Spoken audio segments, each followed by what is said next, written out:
Krásný dobrý den!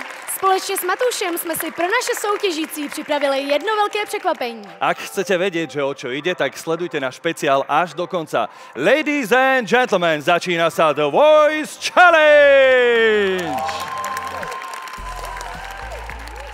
Ako vidíte, ring je už pripravený a ako správny každý MMA fighter alebo zápasník má svoj veľký tím a ten tím ho podporuje. A tak sme sa rozhodli, že do každého týmu privedieme aj my nejakú posilu. No řekněme spíš takového strážného anděla, který má sociální sítě v maličku, který vás sleduje a který vás bude podporovat až do konce vašeho působení v této soutěži. Je čas si strážnych anielov predstaviť!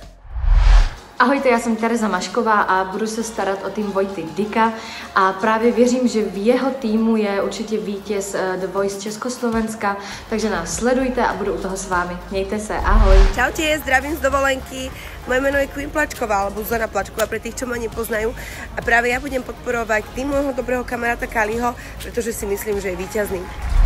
Ahojte, moje meno je Ema Drobná a veľmi dobre viem, aká je táto súťaž náročná, preto vás chcem podporiť. Můj vítěz je v týme Jany Kiršner a já si tento tým budem hýčkať.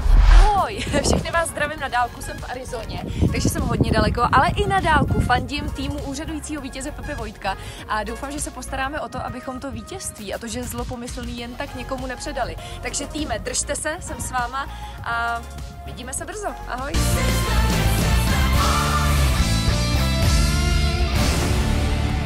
Ako ste správne pochopili, ide samozrejme o challenge. No a o co v ní půjde, na to se podíváme právě teď. Je to sázka jako každá jiná. Naši social coachové budou usilovat o to, aby vyhrál někdo z jejich týmu. Když se tak stane, ostatní influenceři budou muset splnit výzvu, kterou si na ně připravil vítězný coach.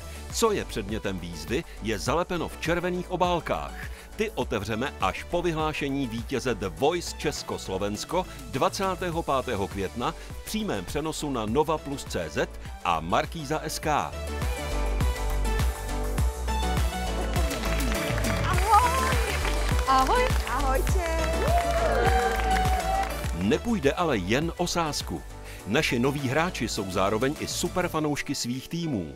Osobnosti protřelé mediálním světem, které mají sociální sítě obtočené kolem prstu.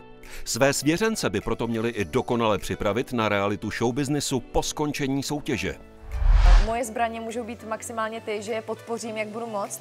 Budu jim radit, aby ta cesta pro ně byla co nejjednodušší, aby věděli, jak se poprat s případnou závistí, s negativníma komentářema třeba, kterým taky budou chodit, protože s tím je to prostě spojen a patří to k tomu. Asi také otrepané, že ako im budem radiť je to, aby boli sami sebou.